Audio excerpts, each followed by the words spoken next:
Ива замолчи за проблемот на турците од село Лисичан и Кичевско. Телевизија Алфа денеска се обиде да стапи во контакт со шефот на кабинетот на Сулејман Реджепи, лидерот на исламската верска заедница во Македонија, но без резултати.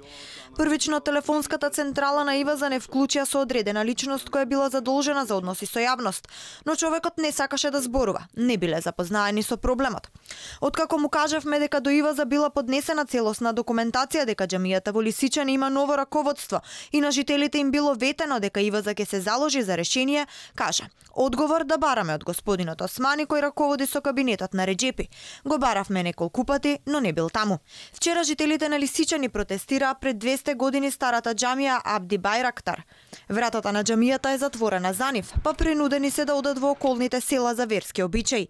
Селаните во август избрале ново раководство и нов имам, но стариот не ја дава функцијата.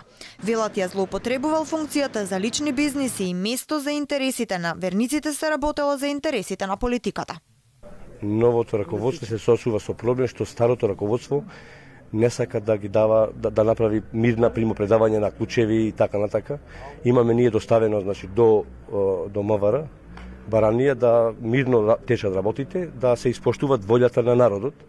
Јас како ново избран председател на новиот џамијски одбор доставев барање до стариот Мидо Тафоски да ги предаде клучевите и тоа е фактички проблемот. Значи не сакаме насилие, сакаме мирно да се реши проблемов. Ние неколку пати се обидовме со делегации од овака од селото да појдеме во муфтиството во Кичево да го решиме проблемот на мирен начин без проблеми да има. Меѓутоа слух муфтиството во Кичево воопшто нема за решавање на овој проблем. Не само еднаш, него повеќе пати сме појдени, меѓутоа не сака да не сослушаат воопшто, оти ние имаме проблем. Според селаните една од причините било албанизација на локалното население со помош на локалната самоуправа во Кичево раководена од ДУИ. За овој проблем била запознаена и кичевската полиција. Се чека став и од МВР. Во меѓувреме жителите на Лисичани вчера порача, доколку нема слух од власта и Иваза, решението ќе го бараат во турската амбасада во Скопје.